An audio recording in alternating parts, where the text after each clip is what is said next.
been a little while since I've done a vlog. I've been a little busy taking care of some of the things that I'm supposed to do as an immigrant in Norway. This past week I was taking a class called Samfunnskunnskap, which is the Norwegian version of social studies. So yeah, that's quite a mouthful, Samfunnskunnskap. Norsk has a lot of words that are several words that are like just squished together with like an S in the middle. What is it, Austin? Is someone here? It's fall in Norway, so we are kind of right at the cusp. Austin! It's fall here in Norway, so we are kind of right at the cusp of really super pleasant weather and really freezing cold, rainy, wet weather. Today was some sunlight, as you can see, so I took the opportunity to come out here to the forest, which is right behind our house, and maybe just do the vlog out here while I still have the opportunity for the nice weather. All the leaves on the trees are turning beautiful colors, so this is actually a really lovely time of year in Norway.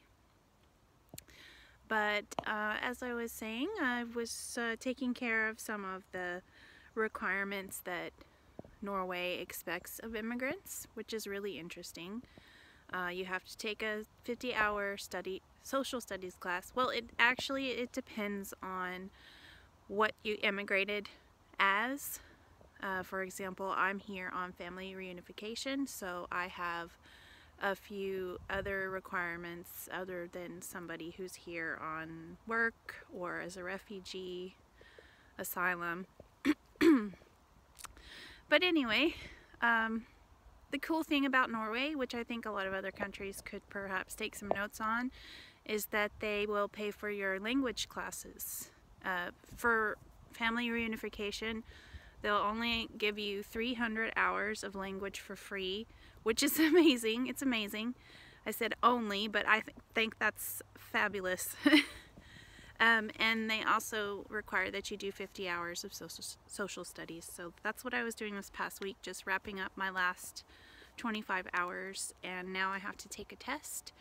And with this test, and if I meet my language requirement, which I believe is level A2, I have to pass at level A2, then I can apply after 3 years. I can apply for a permanent residency. So when you move to Norway, if you have a license from an approved country, for example, I'm from the United States, you can apply to have your license switched over to a Norwegian license. But if you don't do that within the first 3 months of living here, then you are required to take some extra classes before you can be issued the driver's license. I waited almost a year. I found out a little bit too late that I was supposed to do that.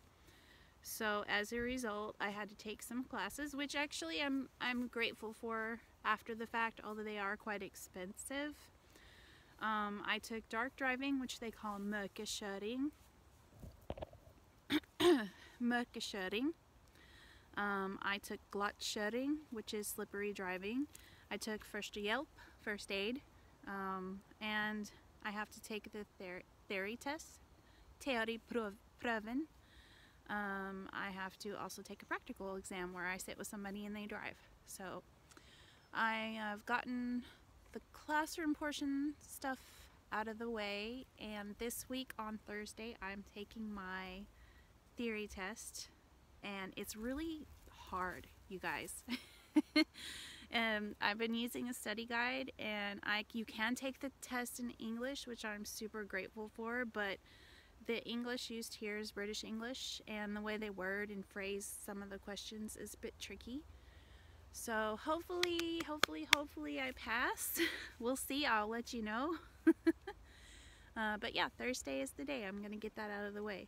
So yeah, that's just been my life right now. I'm just I feel like I'm taking care of one little thing after the other, and I'm slowly crawling my way back to an independent life. And that's been a interesting experience for me here.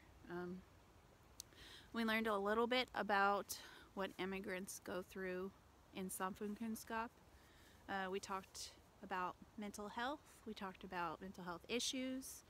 I think they were pushing that a bit this week because this past week has been Mental Health Awareness Week. So it's definitely something that we all should look after, our mental health as well as our physical health.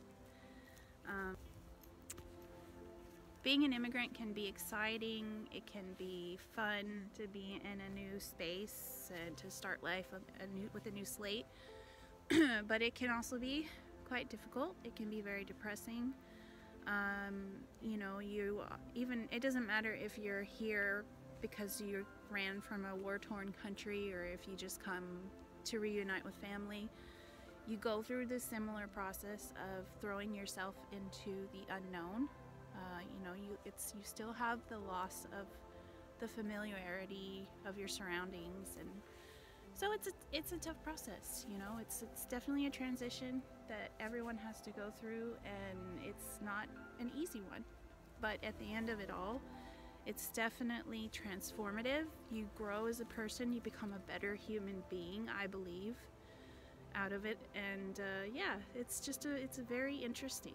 It's an interesting time in my life for sure, but I love it. I love the country I've chosen to move to. It's beautiful. I love the way they take care of their people here, and I love that I can reconnect with some of my ancestral roots. And yeah, it's like the most amazing experience of my whole life. So thank you for watching and coming along the journey with me, and I will see you all again very soon.